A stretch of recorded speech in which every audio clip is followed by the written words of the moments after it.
Chris and Chelsea. Afternoons on Wild Country 99. It's time now for Chris and Chelsea's Animal Stories. All right, I found this one for Chelsea. Yeah. Just a heads up, this one's kind of heavy. Yeah. As most are. It's big. Both of our girls, our puppies, are rescues too.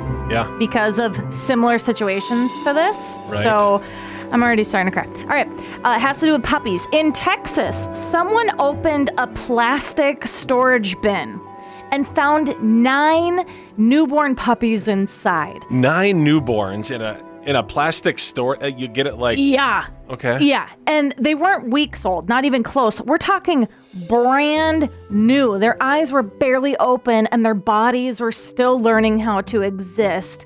On the outside of the bin, there was a handwritten sign that simply said, "Free puppies," and underneath it, "Can't afford. Sorry." Wow. Sick. So they drop them off near a dumpster? So sick. Instead of... Oh, wow. And the mom's probably still, she's probably devastated too. Like, where did all my puppies go? This whole thing's messed up.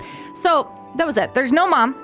There's no food for them. There's no warmth for them. And they can't even cry for help, Chris. They can't even see. No, a brand new puppy. So just 9 tiny lives left in a bin, hoping that someone would come before it was too late. And here's the part that breaks me. Puppies that young, they can't survive on their own. They need constant feeding every half hour to an hour. They need to be warm.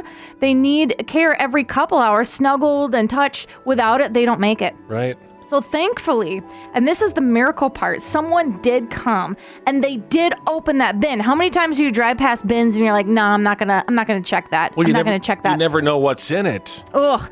So somebody saw those puppies and they knew immediately, like every second mattered. So they rushed them to a shelter where staff and volunteers dropped everything to help.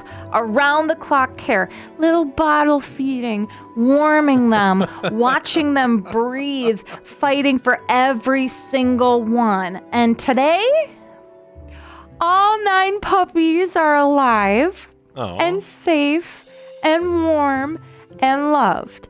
From a plastic bin to a second chance at life, all because one person decided to stop, look, and take care. I wonder if they heard the little puppy sounds.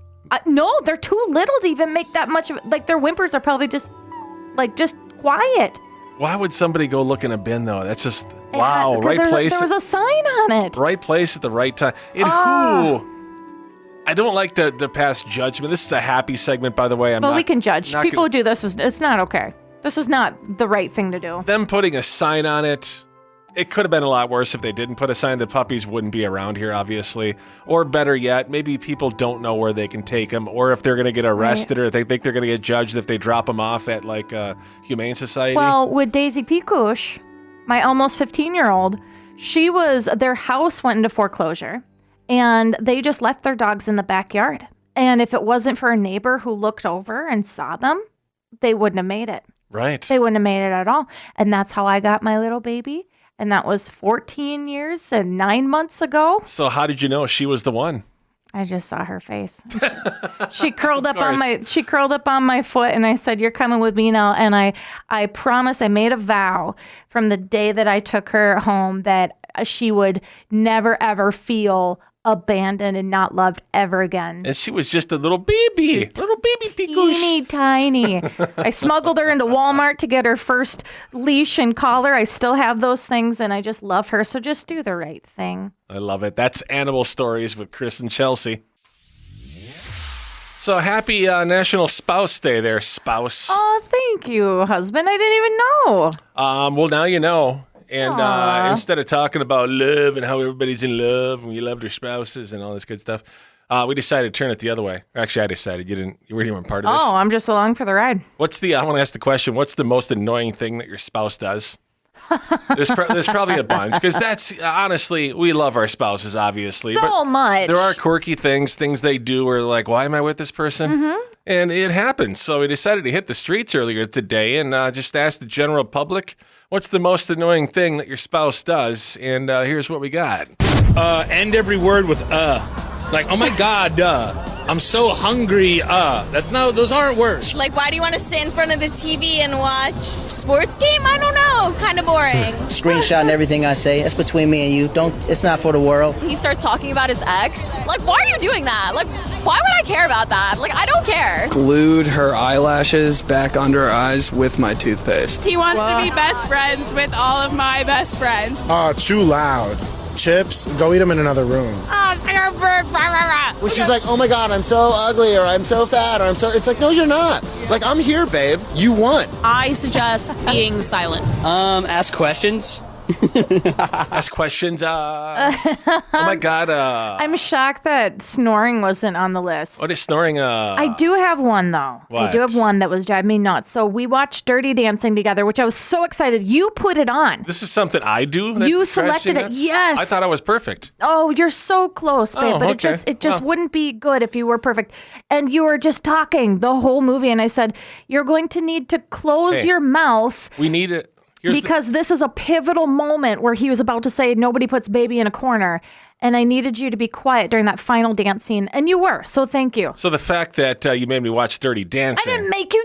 You turned it on. All right, it was on. And, Yeah. And it's a good movie. I will admit You it. did like it. You wanted to dance after that. We've seen it a million times. And I already know what's going to happen. Who cares if I talk through it? But you were acting like this was the first time you ever saw it in your whole life. Well, there's certain things that's the first time I ever watched it with you. So That's why it's called watching a movie, darling, and not talking through the whole thing. Well, there's questions I have, things that I pick up in the movies, and I'm like, that doesn't make sense. Or I like to analyze movies, and I guess that's what I do, even when it comes to putting baby in a corner. Yeah.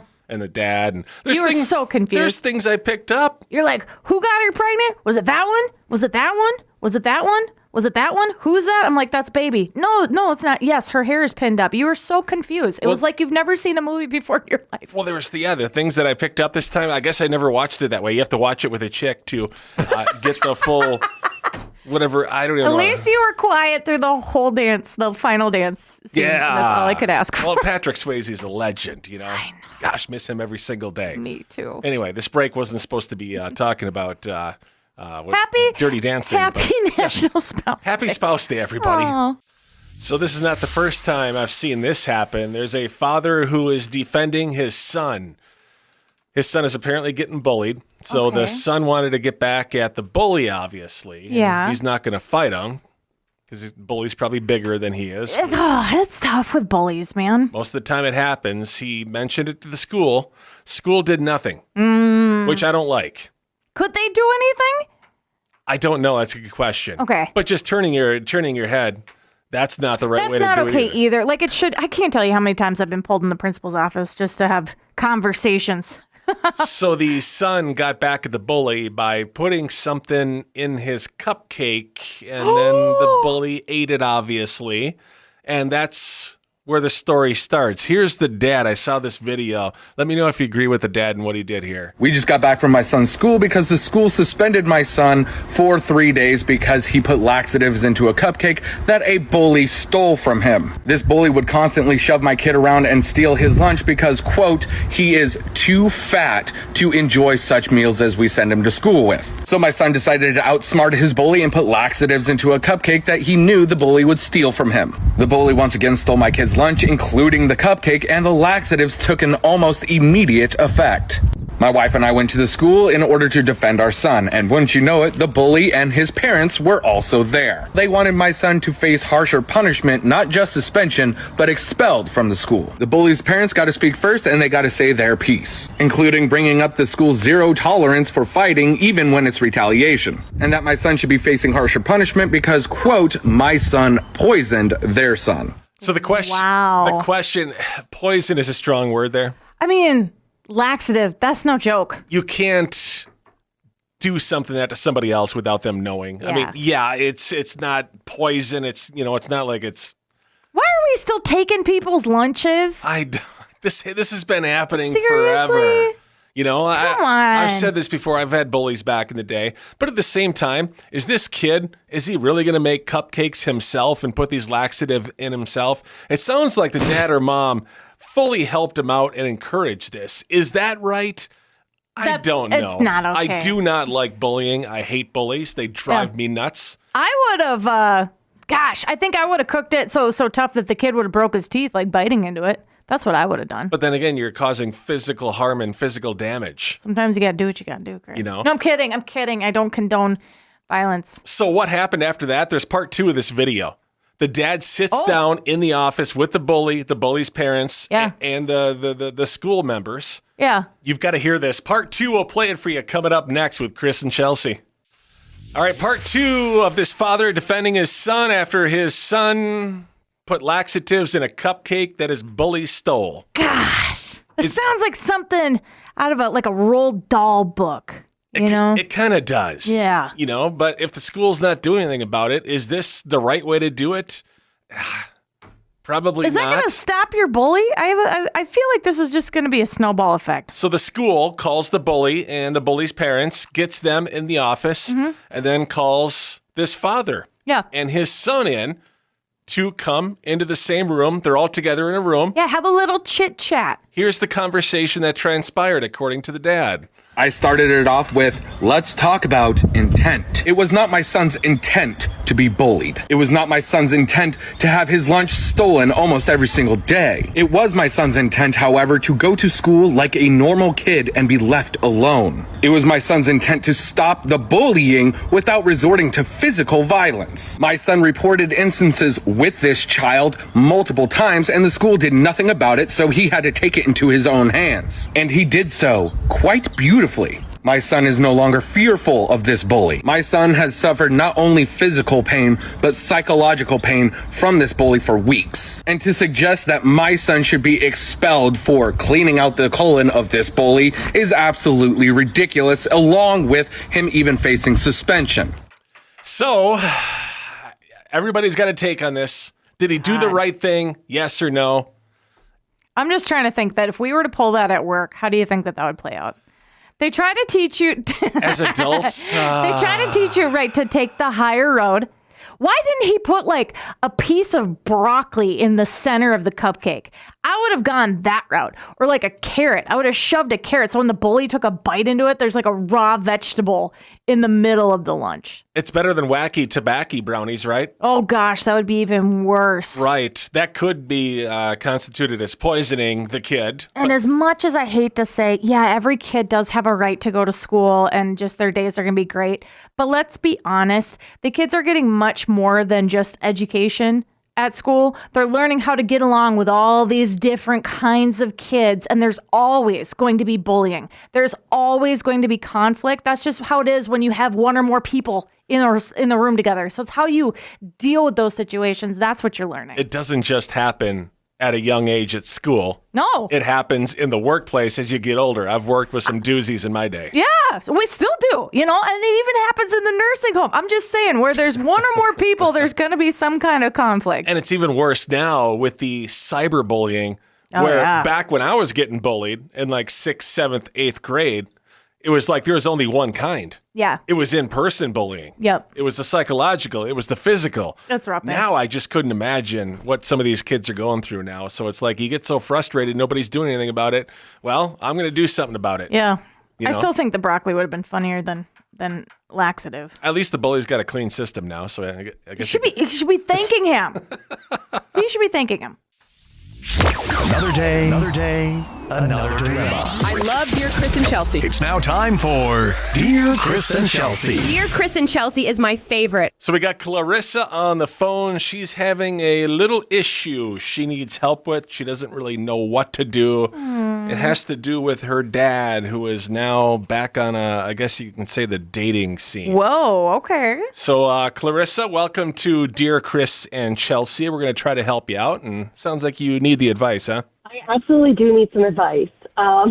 So my dad and my mom got divorced, and he's 55. I'm in my 20s, and he's now dating someone that's my age. Whoa! Wow. So he's in his 50s dating somebody that could be your sister. Oh my gosh, her twin. Yeah, it's so weird. He introduced us at Christmas, it was no big deal, and it was the craziest thing ever.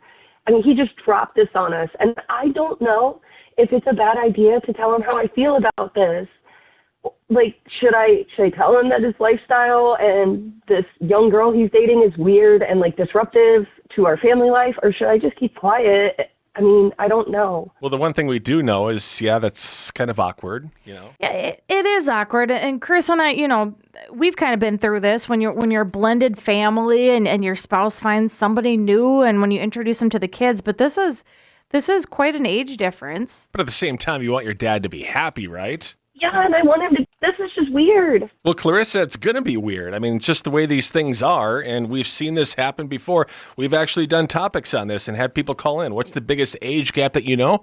There's a lot of them that are 20, 30, some are 40 years apart. I get it. It's weird because it's your parents that got a divorce, but you're an adult now. Your dad's definitely an adult, so I guess we can kind of weigh in. That does change things a lot. So this is how Dear Chris and Chelsea works. We're going to take some calls and some text right now, 320-656-9453. We're going to ask our listeners to give you some advice, so I want you to hang on the line. And one thing we know about our listeners when it comes to this segment, Dear Chris and Chelsea, they don't hold back. They tell you something you maybe don't want to hear.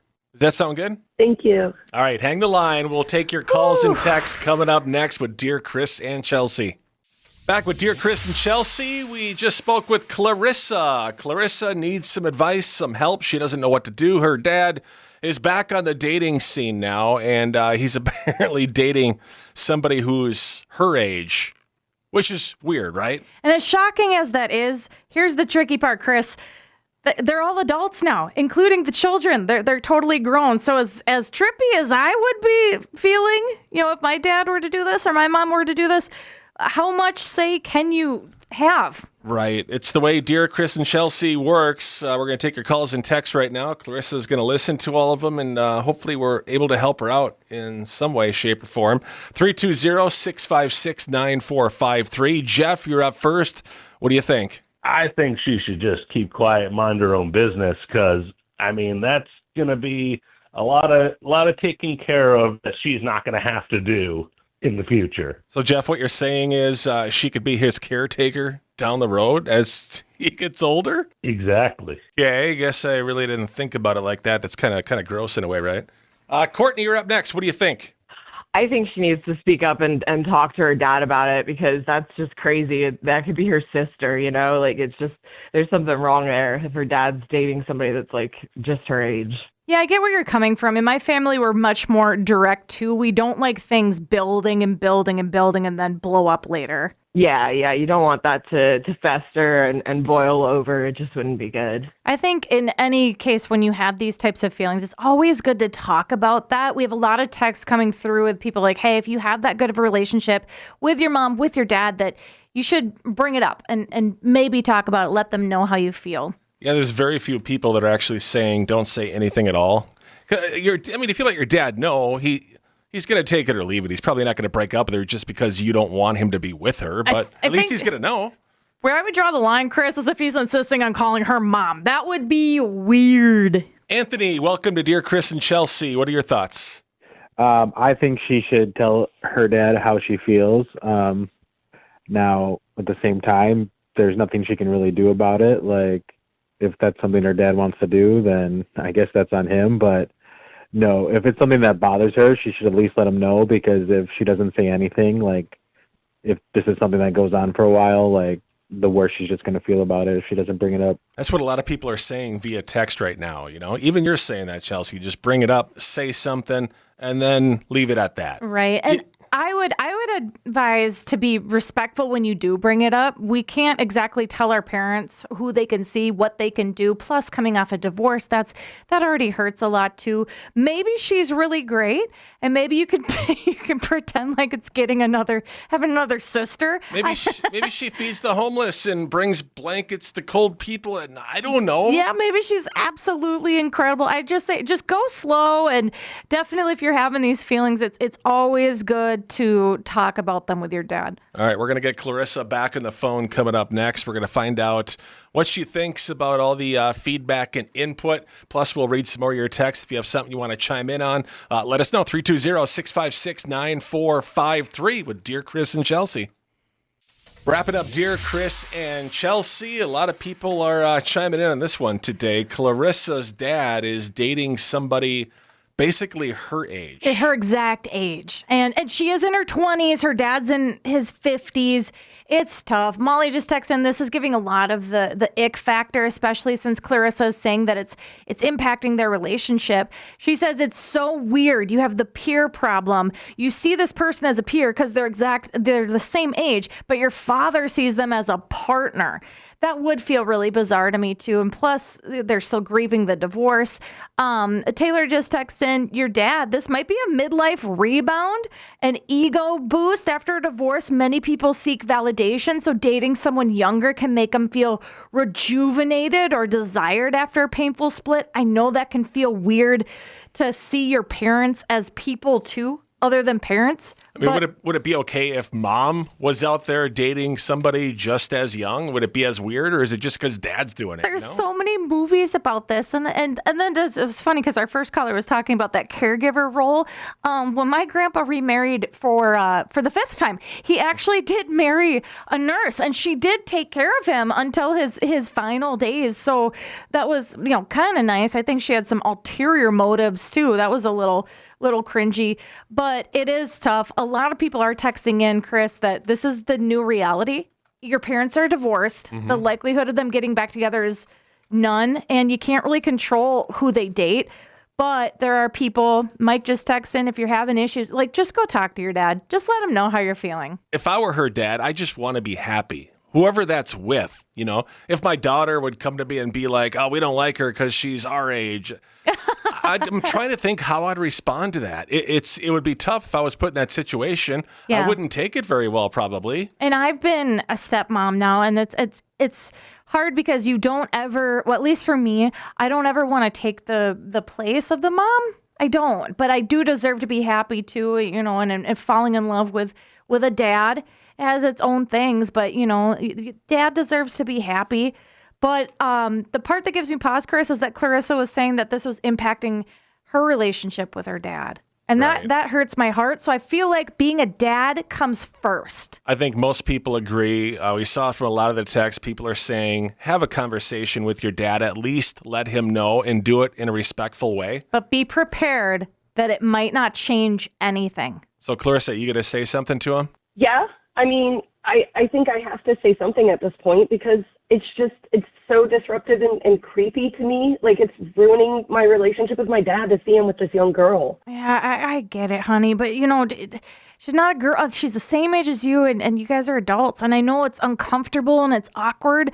But if your dad's happy or if he's going through something, which it seems like he is, just go and talk to him and just always take the high road. Right. Clarissa, we appreciate you coming on the show here today with Dear Chris and Chelsea. Yeah. And we do wish you the best of luck, okay? Thank you. So I just saw that over 200 million people were stuck inside this past weekend because of the old PV. Yeah, the polar vortex. It was freezing. It's affecting pretty much everybody in North America right now. And good news is on the horizon, it's going to start warming up soon, but we still have some more cold weather we got to deal with. A lot of schools actually closed on Friday. I think some were actually a couple hours late this morning because it continues to be cold. Our niece didn't go because the school buses froze up. She's a bit south from here. The school buses couldn't start up. And then we just learned from Jake Judd in the schoolroom, the pipes burst at his kid's school, and his wife works in the cafeteria, so they had to order the kids pizza because they couldn't cook them food in the cafeteria. Lucky kids. That's kind of cool. Pizza day? Cheese pizzas for everybody, and then she brought some over for us when lunch was done. It was sweet. So I remember back in the day when we never really had a lot of snow days or cold days back in the day. Yeah. If it snowed 2 feet, guess what? We're putting our moon boots on and we're walking to school uphill both ways. But I was out in rural Minnesota, so it was a little bit tougher. So we had a few more snow days. But I want to say we had more fog days at the end than snow days. So when you had snow days, who stayed home? Did the kids just stayed home alone? We stayed home. My dad was home most of the time. And then my mom she was out working. I do remember that was not always a good thing, though. No, because when sometimes kids have to be home, depending on the age, obviously. You can't always, like, for example, when our niece couldn't go to school today, neither one of her parents could just stay home and watch her. So she actually stayed with a friend who works from home. Well, that's a possibility, too. So that was nice. My older brother was 4 years older, so he always got the duty of overseeing us. And me and my younger brother, we were kind of wrecks. So when days like that happened, we wreaked havoc. We didn't really break too much or each other, but it happened. So I want to ask the question, when you were younger, did you ever get into trouble when you were left home alone? Whether it be a snow day, a cold day, or maybe just mom and dad went out on date night. Yeah. That happened too. I remember my parents went out on a date night one time, and I was upset they left. I was at that age, I didn't want them to go bowling. Without you. Yeah, my stepdad did a bowling league, I guess. And you wanted to go. He'd just go there and basically drink a bunch of beer and get blackout drunk. I was going to say, isn't that bowling league? But I remember just looking out the window, being like all angry, like my mom left. And I put my head through the pane glass window on the door, and I cut my head, my forehead open. And it was just dumb. I don't know How old were you? I don't know, probably 8, 10. You headbutt the window because your mommy went on a date. Well, it's not like I put my head through it. It was accidental. I was just looking out the window, and I was kind of like, tapping my head against the glass. And hitting your head against the glass. Bam, just broke like that. I still have a scar if you look at my forehead right there. I thought that was something else. No, where's my brother on that one, huh? Wow. Where are ya? This is the first time I've ever heard. A lot's making sense now. I know. A lot's going together. The worst we ever did, my brother almost died jumping off the roof, but that was about it. That's not cool. Doing wrestling moves or what? Oh, no. We had gotten a pile of snow. I want to say close to, and then you know how it drifts? Yeah. Yeah. So what did you do when you were younger? It got you into trouble. Maybe mom and dad still don't know, or maybe they know. 320-656-9453. We'll take your calls and texts coming up next, Chris and Chelsea. So did you ever do something stupid when you were stuck home alone on maybe a snow day or a cold day? Your brother jumped off the roof, and you probably got blamed for it, didn't you? Well, no, because we always had each other's backs, but we would always push the limit. So we got a ton of snow. It was drifting up against the house, and I swear it was probably about 4, almost 5 feet deep, right? So Jimmy gets this brilliant idea. Let's go on top of the roof and jump off. And I'm like, I'm not doing that. I'm not going to get yelled at. Because Chelsea's the voice of reason at that age. I am. And so I'm like, you go first. You're the older brother, so you show me how it's done. So he gets on the deck, gets up on top of the roof, because it's a split level house. And he saw a bunch of snow. He's like, that's He jumps, and I'm down below. What I was going to do, I don't know. I'm not going to catch him. So he falls, and he gets stuck. He didn't go head first, did he? No, God, no, he's not that dumb. But no, he went feet first, and he got stuck. So he went all the way through the snow, but he made impact so sudden that I had to dig him out. Yeah. He was stuck. You should have threw snowballs at his head. I thought that. Well, you had the opportunity. But I didn't want him to get in trouble either, because then we all get yelled at. Yeah, that's true. Well, that's what you knew growing up with 4 kids. What were your other sibs doing? They just sitting around laughing? I think Erica was cussing them out from the driveway. Oh, that's what she does. She would have been like 4 or 5. She still does that to this day. Yeah, I know. She's so great. She knows everything. And then Derek was probably just running around like, oh my gosh, me next, me next. But then I get him in the house, and then mom comes home and she's like, so how was your day? And we're like, fine. Did you do anything? No. And that was before e-learning. So when you had a snow day, there was no homework. Yeah. You just had the day off. That's true. We should have stuck to cartoons and cereal, those man. Are the good old days. I know. So when you were younger, did you ever get into trouble when you were left home alone and needed a snow day? Exactly. What did you do? 320-656-9453. Annie, what's your story? So me and my stepsister were left home alone. Mm-hmm. And I was putting on socks, and she wanted the socks that I was wearing. Oh. So she started fighting with me over the socks and let go of the socks. I hit my head on the base of the wall and cracked my head open. What? Honey. You cracked your head open on the wall? Oh, gosh. Over a sock? What did you do then? So we had to call my mom and dad and tell my mom and dad that I cracked my head open. Yeah. Right. And she tried saying that I slipped and fell. Yeah. And I was not letting her get away with that because that's not what happened. She wanted the socks that I was already trying to wear. You cracked your head open like Humpty Dumpty over a pair of socks. That is such a sibling thing to do. No, I want those socks. And you're yanking so hard that the sibling gets brutally hurt. Not just siblings. Boys aren't going to. That's a girl thing right there. That's sisters fighting right there. I want those socks. So did your parents come home right away then, Annie? Oh, yeah. They came home, rushed me to the hospital. I got staples in my head. I got a sucker for not crying for getting staples in my head. Wow. Good for you. I don't know how I didn't cry, but I didn't cry. And then we went home, and she got grounded. Okay. Well, good. You didn't both get grounded. No. It's not equal opportunity when it comes to I think my parents were just so sick of us that they're just like, everybody go to your room and stay there. Lindsay has a story. Lindsay, who got in trouble? Me and my brother, actually, we were home alone, and we got into a fight. I don't remember what caused it, but he came after me, and I, put my foot out.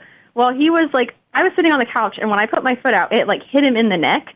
And so he got really mad. So he went chasing me through the house, and I locked myself in our bathroom, and he hit the bathroom door, and it put an entire crack up the middle of the door. And we blamed it on our poor dog, Charlie. And my parents believed it for the longest time, and we actually just fessed up to it a couple years ago, right before I got married. How would they blame? You blame it on the dog? Poor Charlie. Poor Charlie. Gosh. He hit but the door? How could a dog do that? Lindsay, what were you thinking when the door broke? Oh, my gosh. As soon as we realized it, I heard the crack, and he was he got really quiet, and I, opened the door, and we both looked at it, and I said, okay, we're going to call it a truce because we need to come up with a story. Oh. And then poor Charlie got thrown under the bus, and he's just the sweetest yellow lab, and he's no longer with us anymore, but he's just the sweetest lab and literally would not, hurt a fly or anything. And we were like, oh, Charlie just got rambunctious and ran into the door. Oh, my. And they believed us for the longest time. Poor Charlie. You could blame another sibling. I could never imagine blaming Peekush or Puff for anything. So, Lindsay, you finally told your parents. What did they say when they finally found out? My mom was like, are you kidding me? Poor Charlie, first off. And I was like, yeah. My brother was always like, he's like, well, you kicked me in the throat. And I said, I didn't mean to. I put my leg out, and you ran your throat into my leg. And we still get fired up about it to this day, but we joke about it more now. But my mom was just like, that poor dog. He didn't do anything. He probably got in trouble back then, and he didn't even do it. No, kid, rest in peace, Charlie. He probably got, time out in the garage. I hate when people put their dogs out in the garage. I bet you Charlie didn't get treats for a week, that poor dog. I know exactly what those doors are because they're hollow. We had those too, and they're not the best. And I remember throwing things at siblings, breaking those doors. It was awful. Hey, the good thing is I never put my head through one of those doors, just glass. That would have felt better than the window. That's probably true. I wonder why your head's so thick. So there's a meteorologist in Oklahoma. She asked her viewers to go on their Facebook page and leave their measurements, I guess, because it was snowing of out. Snow. Yeah. Yeah, but she didn't say snow. Oh, I can see where this is So headed. she was asking for measurements from people, and then all the guys mostly had heydays on the Facebook page giving their actual measurements.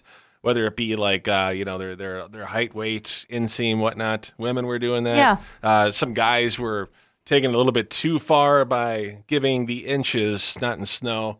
And it was just awkward. She actually had to go back on TV and kind of explain herself. And just your reports that you've been sending in, keep those coming. I made the mistake on Facebook. I asked for your measurements. I meant your snow measurements. Thank you for everybody sending in your measurements, but I do prefer how much snow you have on the ground. She's like, TMI for most people. Yeah, I'm sure many were over-exaggerated too, which, in the case of meteorology, it's 50% that it's correct and 50% that it's not. Not only was it snowing out Chelsea, it was really cold too. So that makes more sense then. There's good reason. I bet.